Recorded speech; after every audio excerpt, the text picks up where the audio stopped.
Executive Director of the Chamber of Commerce, and we appreciate you being here. Mandy Lorem is President for 2021 of the Chamber, so she's going to help us monitor the chat room. If there are any questions that come in, I do have a couple questions that were submitted to us. But we want to thank you guys for being here, you folks for being here today. Also, thanks to the media. We know WTRE Greensburg's on, Greensburg Daily News, WRBI from Batesville.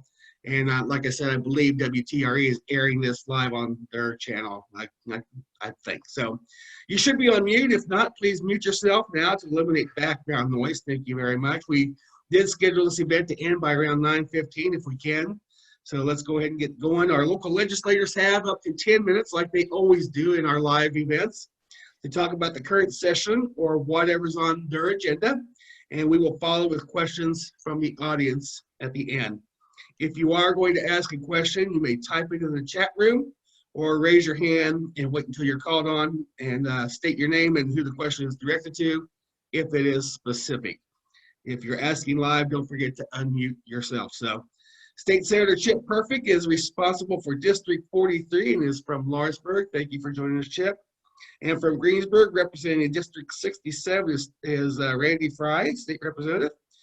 Joining us from Oldenburg, District 42, State Senator Gene Lessing, and District 55, State Representative Cindy Zimke from Oldenburg. And we're going to start today with Chip Perfect. Chip, you are up and you have about 10 minutes. Well, good morning. And Jeff, thanks for getting something together here so folks have a chance to ask some questions. And I'd say this is very indicative of what we've experienced in the legislative session. It's a whole new game. And I want to say hi to Randy and Cindy. Normally, they're everywhere and haven't, they've been in different places in the State House, and we really haven't crossed paths. So it has been a very unusual legislative session. Now, Gene, on the other hand, I've seen every day, and it seems like we're in every committee together. So Gene and I have been working closely together this whole legislative session. It has been a challenge, as I said, the logistics notwithstanding, to sort of have a, typical flow and feel to the legislative session. So we're all sort of figuring our way through that, but we are not with a lacking of legislation. And as I've said before, I tend to be a less legislation is better guy, but we still have a pretty good stack of legislation. I think generally it's been going pretty well. And to be honest with you, meeting with lobbyists and constituents over Zoom has been a good thing and allowed us to be very efficient with our time and meeting people. So that's kind of an upside, and I think maybe that might continue in the future because one of our challenges is managing our time to be able to meet with people, and has brought some efficiency to it, as you have done today. I guess generally across the board, if I were to sort of say a theme to this legislative session beyond, the unusualness of it, or us all trying to learn, a lot of us old dogs trying to learn some new tricks on how to make this thing happen, is certainly the issue of, bluntly, who's in charge. And when we have some unique circumstances like that, where are the decisions made? And I would generally say that is a theme across the legislative session of which we continue to work. And I'll just sort of leave it at that.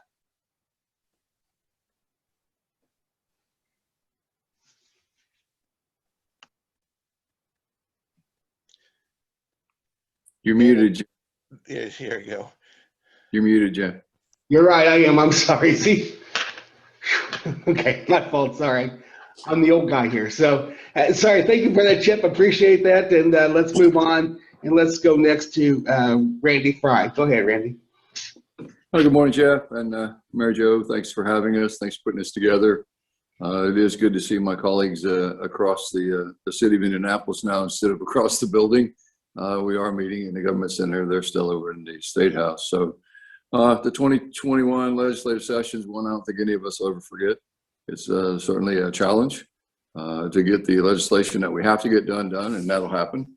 The budget is well on its way. I know it's done well over in the Senate. It's probably getting pretty close to coming before the full Senate. So the budget looks like, I'm not on Ways and Means, but the budget looks like to me like it's going to be a pretty good budget compared to what we feared it might be back in August, September. We were told that we may have to cut spending across the board 10% or more.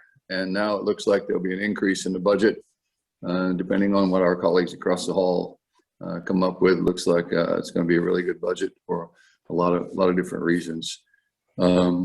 Each of us have our own particular areas, I guess, of expertise or that we're passionate about. I work on public safety issues, as you know, and had a bill, House Bill 1033, that went off to the governor this week for his signature.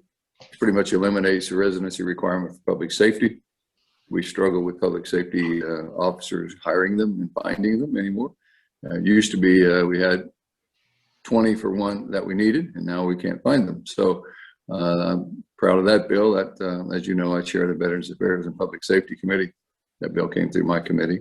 Also, a local bill that deals with jail overcrowding. That's something I've sort of taken on in the last few years, and that bill, House Bill 1068, went off to the governor for his signature again this week. Thank you to my colleagues in the Senate for your support of that bill. And we continue to try to chip away at jail overcrowding and determine good ways to reduce our jail population without putting the citizens at risk. We'll just continue.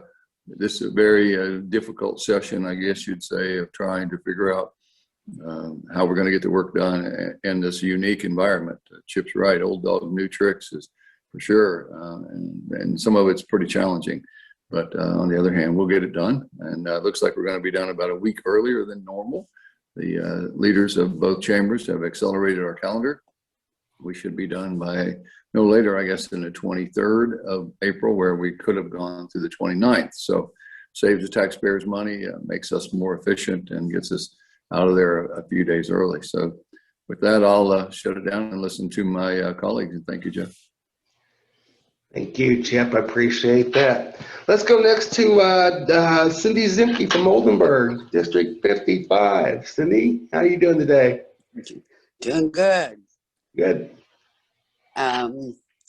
As Chip and Randy stated, it's been an unusual year, a trying year. This year, I had chosen to not serve on Ways and Means in order to be back on public health. Our speaker does not put us on both of those committees. And I've always felt that the health of Hoosiers has always been a big issue where our metrics are in the worst in the country as far as the health of the people in this state. So, especially since it was with the pandemic, some really good legislation has gone through as far as House Bill 1007. And I think that it was passed in the Senate through their appropriations, allows $50 million for chronic health issues for Hoosiers, which we really struggle with in our state. The pandemic did create something that's made it easier, I think, for access to health care, which is doing telemedicine. And I don't think any of us would have known that could have existed and how well it works. I myself have a doctor that I see through telemedicine, and other challenges that we've had to face as far as the public health emergency that we realize just how lacking we are. So I work on a lot of health access bills as far as access to public health. Being in rural areas, we certainly see that it's hard to get access for a lot of our smaller towns and counties. It's another one is we have a lot of compact legislation where a lot of our healthcare providers it would be easier for them to become licensed to say if they're from Ohio or Kentucky, so that we can get the needed healthcare providers working in the state that we need. So that's been the impetus of what I'm working on, and I'll allow you to go on to Gene. Thank you, Cindy. I appreciate that. All right. Now from District 42, State Senator Gene Lyson. Thank you, Gene, for being here.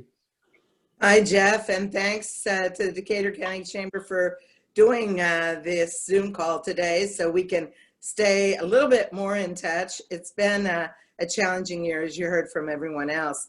You know, I'm just going to go back to the very basics that, you know, this is a long session year, and technically there are two things that we have to do.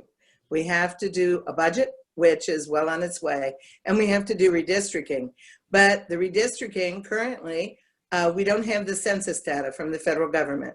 So that will have to come later, but will happen in 21. So I just want to, first of all, I think compliment in the health area, the amazing job that our Department of Health has done in the rollout of the COVID vaccine. And I know our region has done very well in that regard. I encourage people that are listening to make sure that if they haven't gotten their vaccine, that they need to get signed up and do so. I literally got signed up the first day I was age eligible, you know, because we've gone through those age metrics. And we had, you know, both my husband and I got it. My adult kids now have either gotten it, or I think the rest of them get it next week, again, because of the age issue. Those people that are now 16 and over will be able to sign up by next Wednesday. So I really, really encourage you to do that. And for those people that say, oh, you know, I'm going to let everybody else get it, I just want to remind people that COVID, even though it's been really on the downturn now, all of our counties in our region are blue, which is good. But the reality is the death rate has been really, really hard on people that are older. So, you know, if you're 80 and over, 52% of the people that have died are in that category. 26% are between the ages of 70 and 80. 15% are between 60 and 70, and about 5% between 50 and 60.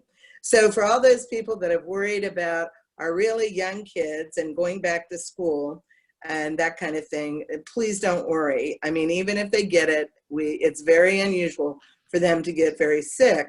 And I want to next take the opportunity to compliment our area schools for being in the classroom. I'm on 6 committees. Besides the health committee, I'm on the education committee. And I would tell you, one of the big things that's being talked about now, and I'm sure you have some school folks that are listening today, but one of the big things that's being talked about is learning loss, okay? And this is especially going to occur in those schools where kids haven't been in the classroom. And if they haven't been in the classroom in our area, which hasn't occurred much, I think that our schools basically need to really be complimented for all the protocols and everything they did to try to make school happen in the classroom. But we have schools in our state that have never been open since last March. And so now the Department of Ed is trying to determine how they're going to establish the learning loss. Well, one of the things that I kind of was frustrated about this week was the Department of Ed is going to spend a bunch of money, I don't know how much yet, on assessment of learning loss statewide. And for me, I think, wow, my schools would probably rather have those additional dollars. I bet our teachers and our principals and superintendents can determine those kids that have been drastically impacted with learning loss in our state. On the utilities area that I also serve, I think it's important for people to know that we're very anxious to continue to expand broadband. It's my understanding there's at least $250 million in the budget for broadband. I'm hoping that with federal dollars coming in, that could be even greater. Because for the schools that even have had to shut down temporarily, broadband's been a big issue, because those of you know that a lot of us don't have broadband. I mean, I'm on my Zoom call via Verizon Cellular today because I'm home. So, you know, it's not simple for many of us when it comes to broadband. There are also other tough utility issues out there that are still being hammered out. I have no idea what's going to happen with those. One of them deals with solar and wind, and whether or not the state government should intervene with any regulations, or if in fact it should be continue to be locally controlled. So I think in the next 10 days we'll know if that bill continues to move or not. In regard to agriculture, which I chair, I have to touch on this quickly, but we've had some important bills. One has to do with agreed to language in regard to the use of pesticides, herbicides, and insecticides. And I believe that we're in a good place with that bill. It has now come back to the Senate for what we call a concurrence. There was a minor technical change in language in the House, but I think that it is in a place where people who worry about the misuse, this will help that. And for those farmers and commercial applicators, it has good language in it also. Then we also have had some Board of Animal Health language in two different bills. One has to do with making sure that we stay up to speed on our state regulations so we can continue to comply with federal rules and regulations in regard to exporting of meat, for instance. Another Board of Animal Health issue, and I'm hoping that, and I just talked to Senator Mishler about this, and that is that we continue to try to keep in the budget more money for meat inspectors so that our local meat processors can maximize the opportunity to process meat. Many of you will remember that there was a period of time during the heat of the early part of the pandemic that our meat processors, our commercial meat processors, closed down. So I think that our local processors became even more important to make sure that we continue with a great supply of meat and food for everyone.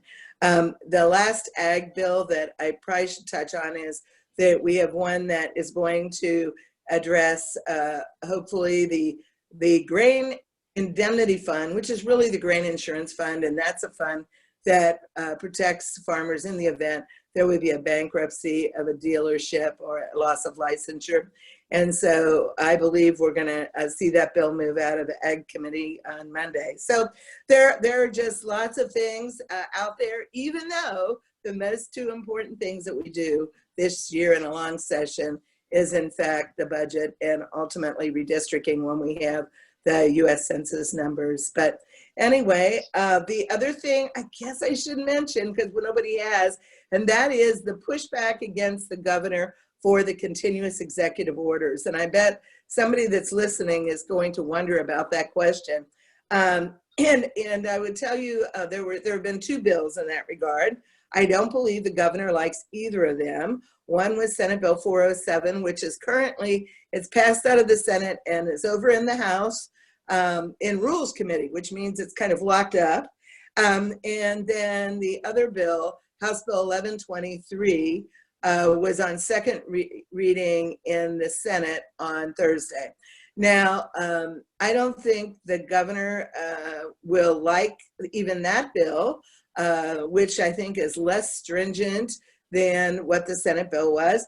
But my guess is that he will look to veto that bill.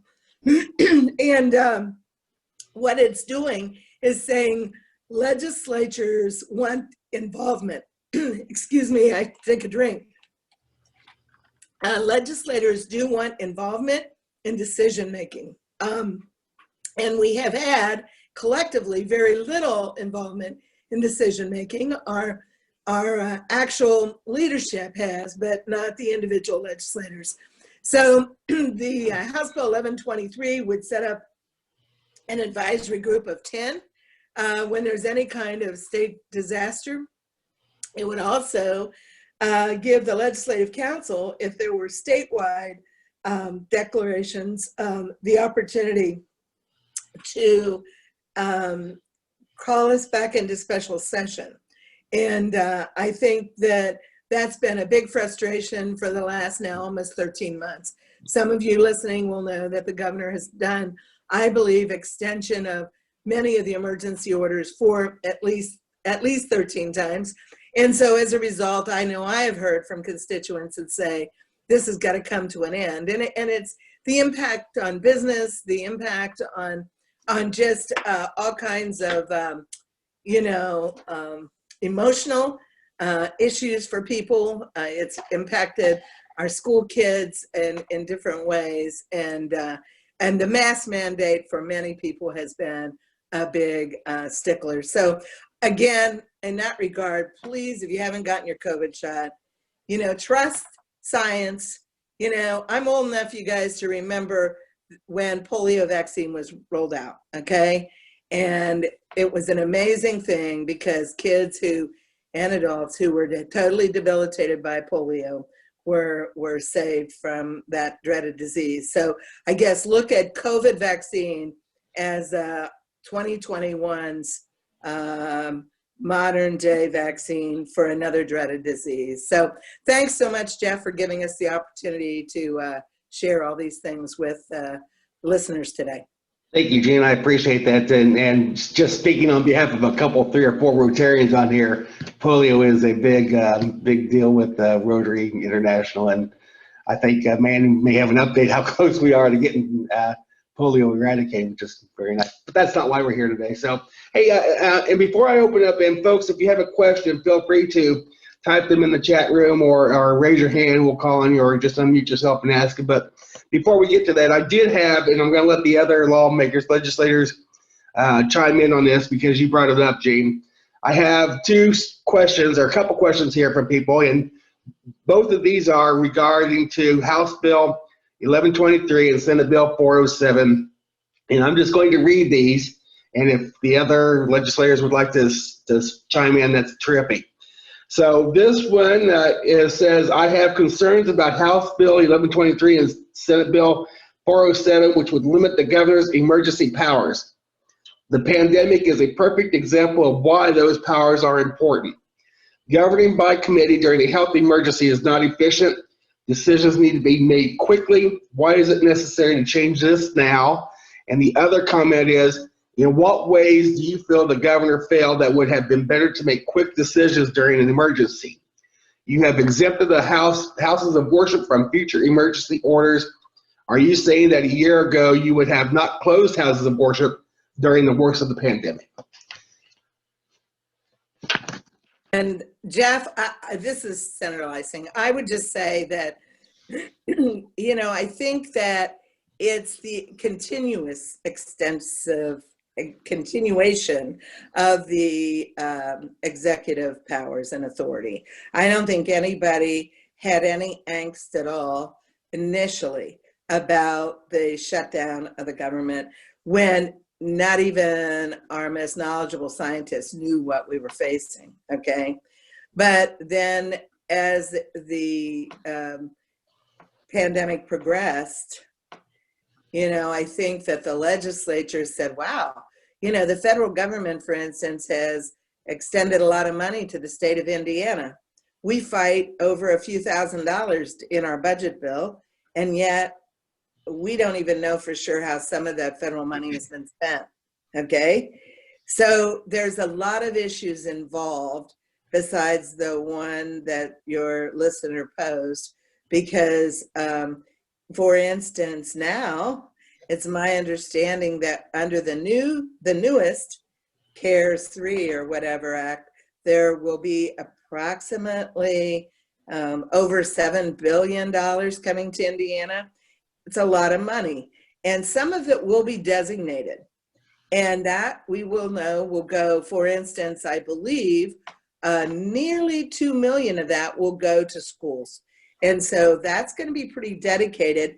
Again, I think the schools will have a lot of flexibility on how that's spent, but we don't have all the details yet. But there's going to be money within that that comes to the state.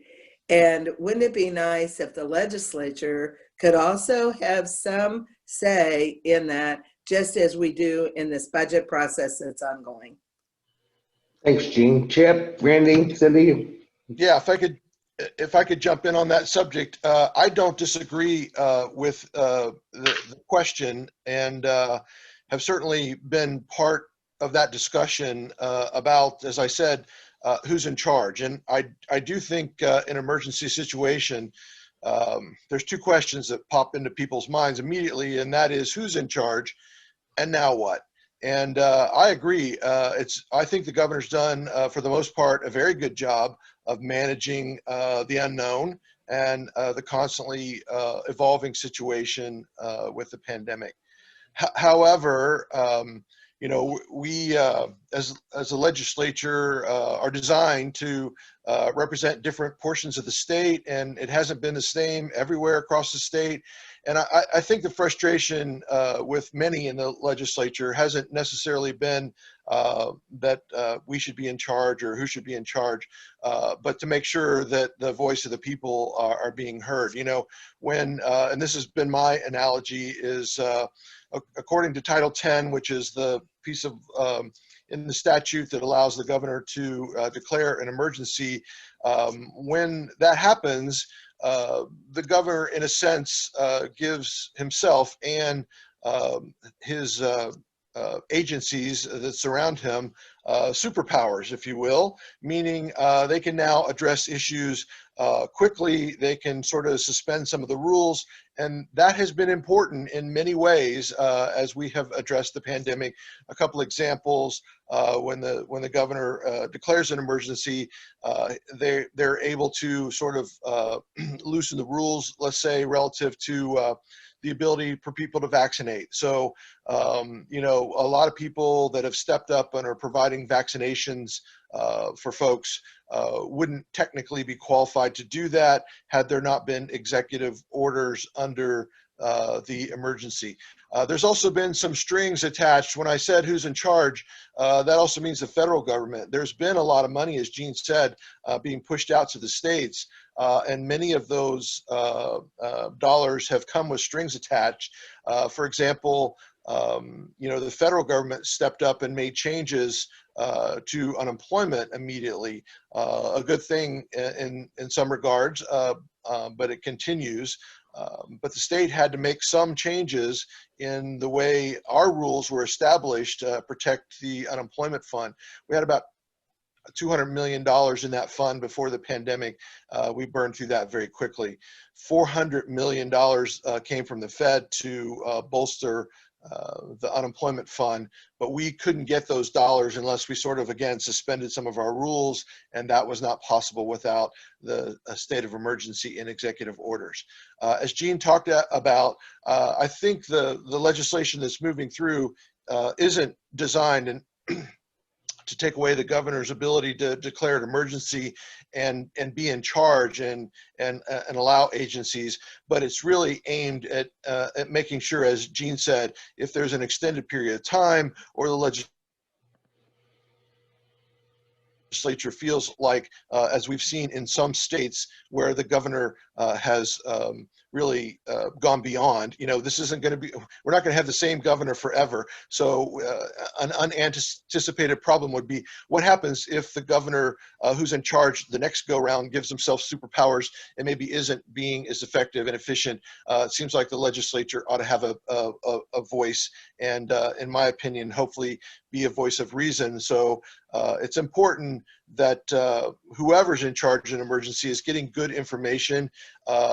We don't know all the information that the government was getting. We don't know all the information that the agencies were getting, but we do know we represent the voice of the people, and we want to make sure that that voice is heard during that situation. So I think that's the reason for those pieces of legislation, not intended to hamstring whoever's in charge, but really more to provide additional resources and represent the voice of the people.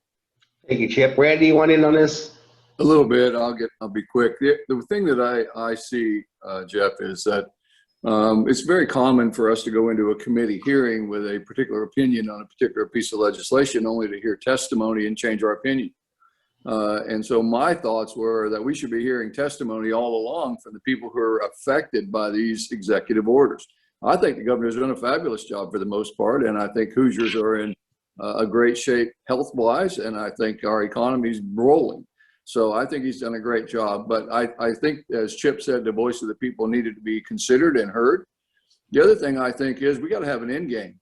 People need to plan life.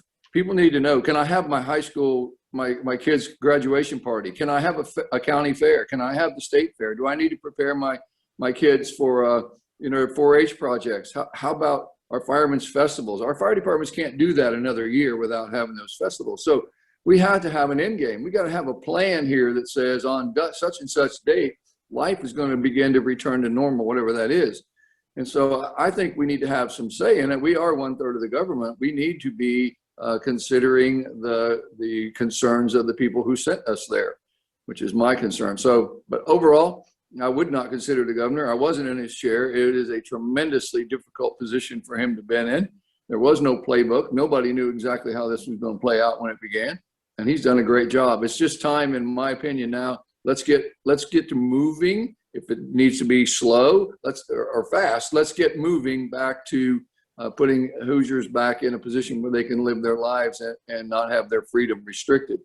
And the other point I would make is I don't believe the state had any right to restrict houses of worship. However, I believe every house of worship should have taken COVID seriously and made their own restrictions, which has been my contention all along. Grown-ups ought to be able to make decisions for grown-ups. Let me tell you, COVID's real. I got it. I was never so sick in my whole life.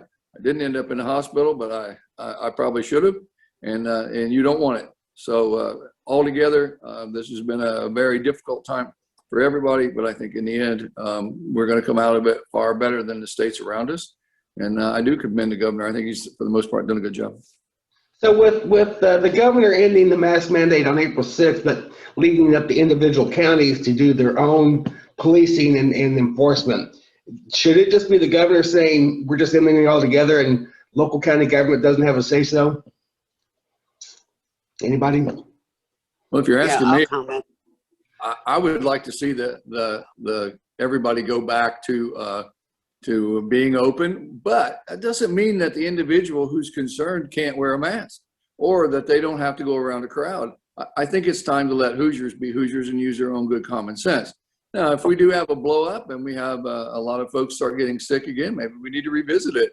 But as long as there's no emergency, I mean, our ICUs are not overwhelmed anymore. And a lot of us, as Gene mentioned, have been vaccinated. So at some point you have to turn it loose. And I think we're probably very close. Thank you. Cindy, you want to chime in here? Yeah, since the governor's ending of the mask mandate happened, I talked to some of the health officers in my district, and I had told them as well, I don't know as far as local if that's the commissioners, if it's the health officer, if it's the mayors. I know the mayors of all of the big cities have already come out saying that they are going to keep the mask mandate at least through the health emergency, and I do believe that's a local decision. As much as I feel it's become a political situation of the masking throughout this entire country, which is sad because I'm a big believer in following medicine and science. I've already had many people reach out to me and say, why did the governor lift the mask mandate? It's too soon. So it's not just, it depends on who you're listening to. I was in my restaurant last night and people were still masking when they walk in, they weren't when they were eating. And in my conversations with the customers there last night, and I'm blessed to do a robust business. And to a person, they all felt the governor did a great job and continues to. And that's who I listen to. I listen, like I said, to the constituents. I don't know, as far as I think Senate Bill 407 goes way too far. 1123.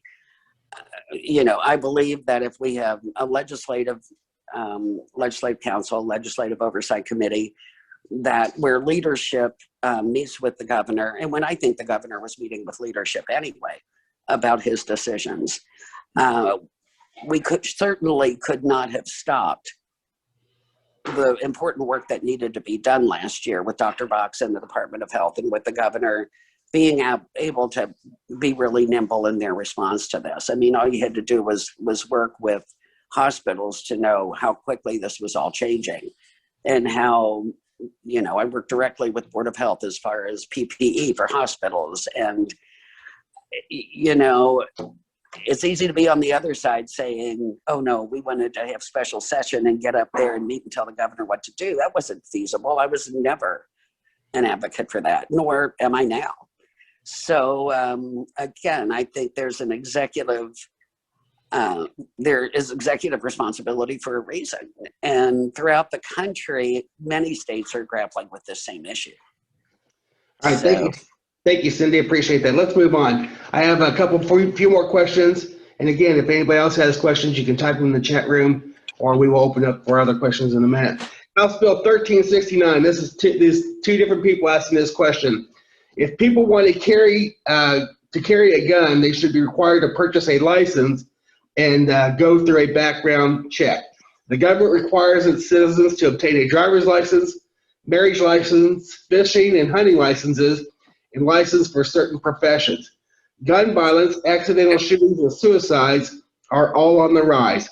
So why in the world would you do away with the requirement for a license to carry a gun? Along with that is this question. House Bill 1369 eliminates requiring a license to carry a handgun. Why is this proposed? Will other licenses, fishing, hunting, teaching, etc., be eliminated soon as well? If not, why not?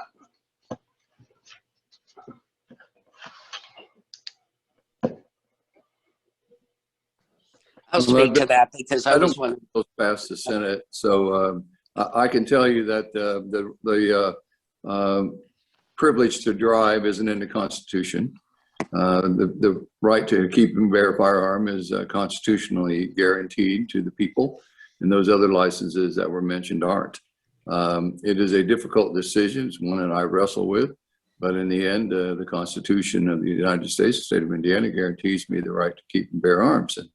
And so that's where I came down on that particular bill. But I don't think it's been heard in the Senate yet, so we'll see where it goes. But that's my position. Cindy, you want to comment? Yeah, I was one of the 3 Republicans in the House to vote against the bill. For one thing, I had 8 people fill out a postcard, send it to my office asking for this, and those postcards were sent out by the NRA. I can't believe we even heard the bill. And everyone I have talked to, and in all of the polling, the majority of Hoosiers do not want this. Only 16 other states have it. And no law enforcement want this.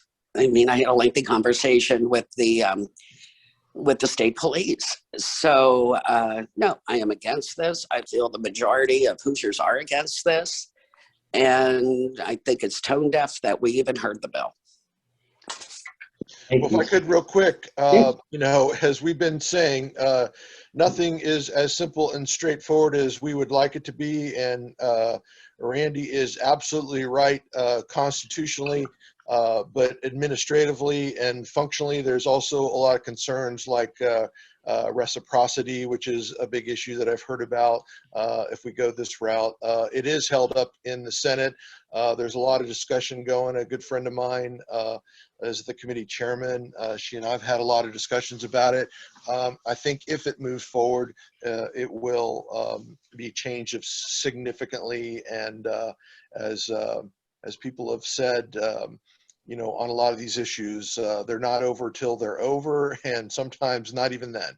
So it's still fluid, and we have certainly heard a lot of concerns on both sides of the issue on this one. Terrific. Let's move on. I have House Bill 1005, expands funding for private schooling voucher program. Gene mentioned something about that with the federal money coming in. Why is the private school voucher program being proposed? Will the funds take away from public school funding? This is Senator Leising, and I will tell you that I've done quite a bit of research into this issue. Now, I am on the Education Committee. It's my understanding currently that House Bill 1005 is not going to get a hearing in the Senate Education Committee, but may be discussed more in appropriations in regard to the actual impact on the budget, if in fact there's a change. But I think it's important for your listeners to know that, and this is the one statistic that really surprised me, we have greater public school choice currently than we have vouchers, okay? So there are approximately right at 70,000 students and their parents who have chosen to go from one public school to another public school. And I guess that means that they weren't satisfied or confident in the public school that was serving their area. In contrast, vouchers have been given to only half of that amount. It's right at 36,000 when you round it, okay? And so you go, wow. So we're talking about all this choice, school choice issues, and yet the truth is that schools, public schools that are losing students, the money follows the student. So if you're in a public school that for some reason doesn't have the confidence of the residents of your public school area, you're going to lose a tremendous amount of money because that full state base amount will follow that student to the other school. On the other hand, people don't realize that the school that lost the student will still retain the property tax dollars that provides the money for busing and all that. So the school that lost the students will still get all of that money from the local property taxes, but they just won't get the state funds, all right? Now, in regard to the vouchers, there's two things that are being discussed, and I have no idea what, if any of this will happen yet at this point. But one is that they would increase the availability of vouchers based on the family income, okay?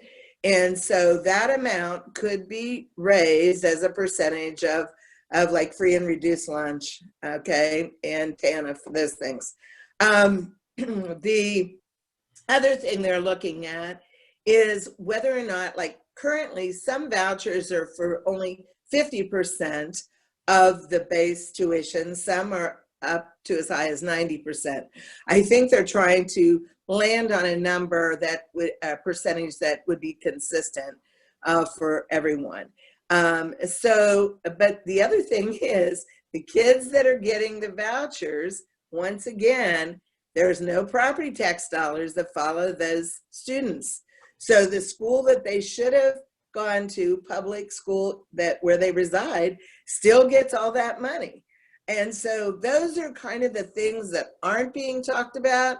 I believe that the last percentage I saw is that 3% of the education funding goes to the voucher program.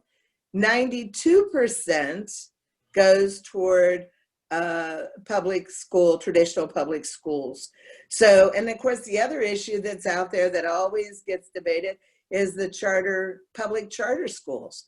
And we only have one of those in my 7-county area, and that would be in northern Rush County.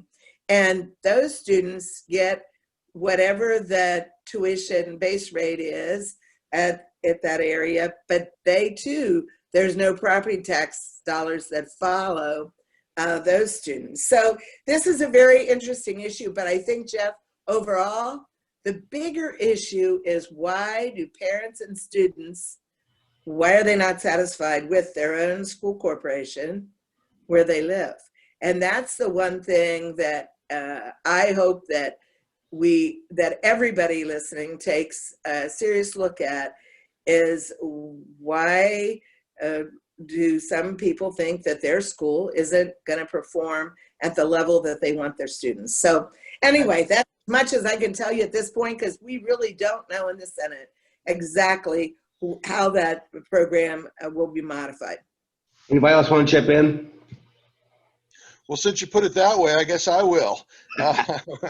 I'll chip in. Sorry, Chip.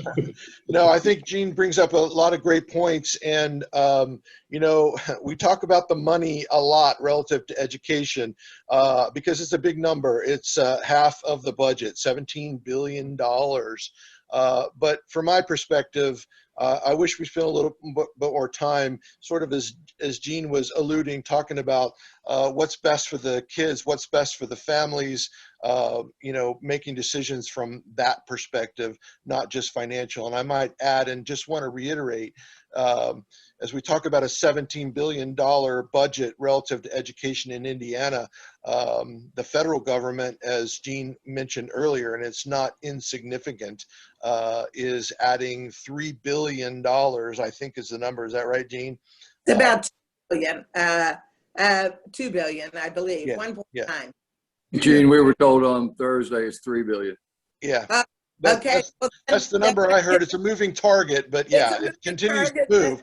But that's sort of back to my original comment about you know, who's in charge. So how decisions are made with that money is still a little bit up in the air. And I might add one other thing to the bills about the governor and his authority. One of the things that is the charge of the legislature is financial, you know, determination, the budget, if you will. And so it's uncharted territory when we're getting all these federal dollars that are sort of bypassing the normal process and oversight on behalf of the people of where those dollars should go. One of the things that's included in the bills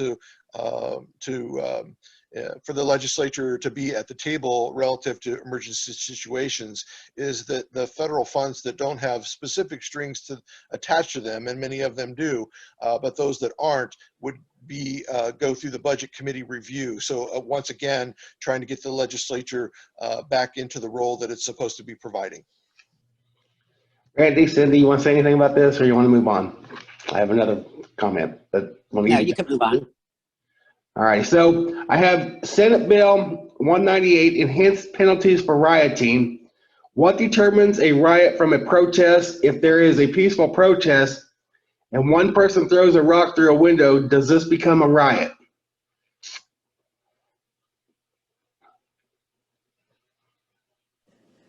Maybe actually, Representative Fry, do you want to touch on that? Because you're more into public safety, and I'm not an attorney and haven't been directly involved in that issue, but I know it has passed the Senate, and I don't know the status of it currently.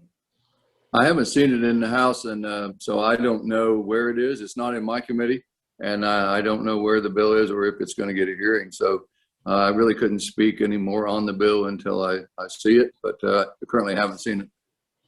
All righty. Anybody else? Yeah, I just see that that bill currently is in rules. It's going to get a hearing. All righty. We had some a comment from somebody that wanted to know your thoughts on voter registration in the state and how what that looks like in the future. Anybody want to talk about that?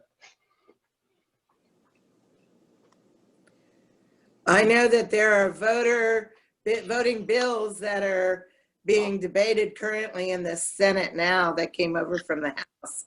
I think that there's not an appetite to increase our mail-in voting other than our traditional absentee ballot request voting that we currently have that has actually in Indiana worked very well compared to what we've all heard in the news. I think that there's legislation and discussion talking about increasing the voter ID for the absentee ballots. I don't know what's going to happen with that. So I don't think there'll be a lot of change in Indiana's voting policy. So let's hear what the others think. Do you think it's easier to get a gun than it is to vote, to register to vote? No, I don't think so. Personally, I think that it's very easy to register to vote. I mean, I think everybody that wants to be registered is registered, to be honest. Chip? Yeah, no, I don't think it is easy. I think it is easier to register to vote, and I would agree with Jean. You know, the issue really isn't so much voter registration from my perspective, but it is protecting the integrity of actual voting. And I think that's the bigger issue that people are concerned about. And I have to say, just a quick shout out, if you will, to our Secretary of State, Connie Lawson, who is retiring and has done a marvelous job in that respect. And you know, generally we haven't had a lot of issues in Indiana like they have in other states. But I will also add that what we saw in the last election does give some pause. As I mentioned, you know, when emergency orders, when an emergency situation is declared by the governor in the state of Indiana, he is allowed to create executive orders. And part of the concern that we saw in other states is how far does that go? And in some other states, changes were made to the election process under executive order, which again is not the intention of, you know, the legislature is intended to make those voting rules. So there's a lot of sensitivity. Again, we're not always going to have this governor. There's a lot of sensitivity moving forward to how we protect our elections and make sure that they're fair and the people that that want to vote are, and those that should not qualify are not. Terrific. Thanks, Chip. Randy, Cindy, you want to say something? Now, I'll also remind people before, while you're thinking about that, if you want to, that we're going to wrap up here shortly in just a little bit. But if you want to ask a question in the chat room, type that in or raise your hand and we'll call on you. Randy? I disagree with Chip. I think Chip is spot on, and so that's probably enough. Okay, all righty. Mandy, we have a comment in the chat room. You want to read that by any chance? Sure. So this is from Brian Robbins, our EDC director. He wanted to thank the elected officials for their support in replacing the rail crossing on Highway 46. They did receive rail funding, and it couldn't have happened without your help. Learning from that experience, would it be possible that a requirement could be made of NDOT to notify surrounding businesses when a significant project happens in their area? I believe that this is a requirement when historic features are involved, so it seems like it wouldn't be a huge jump to simply send a letter or notification so the business can either plan for the impact or relay the impact the project will have on their business. This is particularly important when infrastructure is to be removed and not replaced. Yeah, Brian, I'm on the Roads and Transportation Committee, and I'd be happy to take that to NDOT. If you want to get a hold of me after this today, send me a text or an email. We'll get it over to NDOT and see if we can get something working on that. And let me just say quickly, I think NDOT is definitely moving in the right direction relative to that. They reached out to me and a number of local officials to get the information out on an important bridge crossing in our area to make sure that all the businesses knew. So they are getting better about that, and I think Randy is certainly the point person on that as well. You know, I'll just say, and not in terms of the railroad crossing, but NDOT canceled the meeting here after our local mayor and I think Mark maybe have gone, I don't know, went to see officials at Seymour. NDOT was planning on a Michigan left on our bypass, and it seemed like nobody knew anything about that. And you know, what we're hearing from local leaders is that the left hand of NDOT doesn't know what the right hand of NDOT's doing. Now, the efforts, and Mark, if you were involved with that, you can chime in if you want to, County Commissioner. I believe after the meeting they had with our local officials, they did cancel that meeting. But a lot of people around here were just completely shocked that NDOT just took that initiative to do that without really communicating. I believe, am I wrong with that, Mark Kors, County Commissioner President? We did have a meeting, and we're going to have another meeting on Wednesday with them. They've kind of changed their game plan and want to go over that with us. I have no idea what that change is, but me and the mayor and Mark Moore and Ron Mayer are going to meet with them again on Wednesday. So we'll let you know from there. Yeah, I just know that a lot of people around here were completely shocked that this had been in the works and didn't even know anything about that. So that being said, all right. And this is Senator Lysing. I would just say that historically, NDOT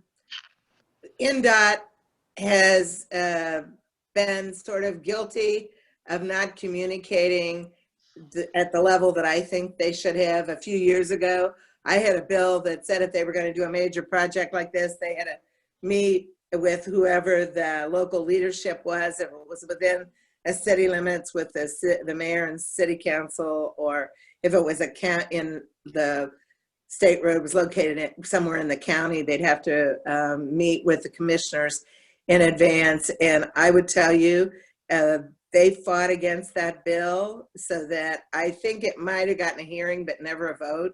I mean, to be honest, from my perspective, I think they'd rather not have the locals' input, and I think that's totally wrong. So I think, Randy, you got a challenge on your hands to continue to get NDOT to be responsive to the concerns of locals. Yeah, I agree, Gene, but I would say that NDOT's a lot different now than it was when I first got to the General Assembly. Their attitude's 100% different. And Commissioner Kors, if you need some help talking to NDOT and maybe pushing them one direction or another, I don't know if we'll be successful, we'll try. But I have a lot better response from NDOT today than I did a few years ago. So they're moving, I think Chip said, they're moving in the right direction. They've got a big job. I can't imagine maintaining all those lane miles and coming up with all the solutions that it takes to keep those roads up and in good shape. But we'll work with you if we can.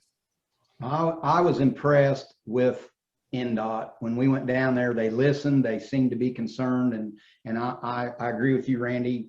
I've only been commissioner 5 years, but they did listen and were very receptive to our thoughts. And I think they are going to take this thing to the drawing board and maybe make some changes.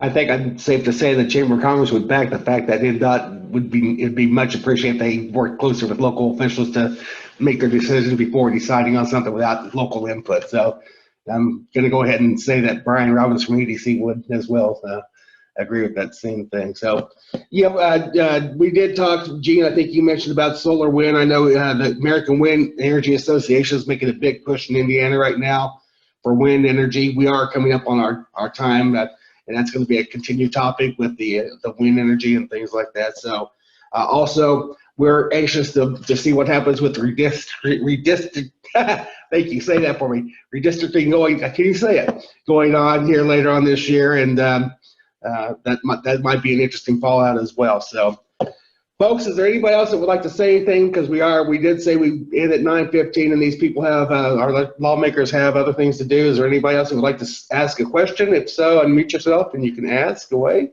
Jody does have her hand up. Jody Kaufman's got her hand up. Okay, go ahead, Jody. Unmute yourself, Jody. Thanks, guys. Good morning. So 2 questions based on House Bill 1123. The first one, for the Legislative Oversight Committee, it's well known that Decatur County has the highest per capita death rate from the pandemic. Would Southeastern Indiana be represented in that 10-person committee, saying that we clearly have a large part of the problem? Second question based on that would be that the people voted Governor Holcomb back in November to continue. So could it be argued that the people are for the orders that he has done through the pandemic? Oh, this is Senator Lysing. I would just say that in the responses, the comment section on my surveys that I sent out, I've had far more people comment that had concerns on the executive orders. In regard to the death rates around the state, I hope that everybody takes a serious look at their where the deaths occurred. In many of the counties that have a larger percentage death rate, their long-term care or nursing home facilities were hit hard early on before there was proper treatment figured out for COVID. And so a lot of those early deaths that drove up numbers were in fact our long-term care facilities. And I think that someday when this is all reviewed, people will say, gee, why didn't Indiana act quicker in the regard to the the health and prevention in long-term care facilities. I believe it took until the end of June until staff working in facilities were fully even tested. There was testing going on in other areas that wouldn't have been nearly as volatile. So, you know, it's easy to be a Monday morning quarterback after the fact, but I mean, the truth is, again, if you look at that death rate and, you know, the age of the people that have been most impacted statewide, and it has fluctuated between 52 and 53% for the last few months. Early on, because I'm on the health committee, I looked at the Department of Health website every day. And at one point in time, that long-term or the over 80 death rate was 59 to 60%. And that was when our nursing homes were hit so hard. So, you know, if I could jump in real quick, Jean, two things are contemplated in that bill. In terms of having a voice for the community, two things are contemplated in that bill. One is when an emergency order is issued, that there is immediately a task force formed to represent the legislature in the discussion right next to the agencies. We would have access to that task force, but it would be the leadership of the legislature. We're not on it. Then the second thing that is contemplated when and if an emergency continues is the Legislative Council has the ability to convene the legislature, again, to be a voice of the people. Again, we don't have a direct say, but we would have access to those people that are making those decisions. And that's really what it is, to make sure that we're getting a comprehensive view of what's happening from all areas of the state. Terrific. All righty. Anybody else have one final question? Because we are past our time that we told these. There you go. Thank you, Jody. All righty. Folks, we did say 9:15. We're just about 4 minutes past. I want to thank our representatives and our state lawmakers. Senator Chip Purpey, thank you so much. I'm sure you appreciate the fact that you didn't drive an hour to get here today. You got at 6 a.m. I'm a fan. And District 67, Randy Fry, Representative Randy Fry, thank you so much. Jane Lysing, District 42, State Senator Jane. And District 55's Representative Cindy Zimke. Thank you so much for being on here. We will be in contact with you folks again. This is so difficult with the four of you, and I appreciate your legislative assistance for getting back with me and everything. Thank you so much from us, and we hopefully will be able to do this again one more time this year, and we would love to be able to be in person. That would just be fantastic. We're excited about getting back in the in-person game. So thanks everybody for joining us, and we will be posting this on our Facebook and our YouTube channel and on our website as well. With that being said, I hope you all have a great day. Thanks a lot. Thank you.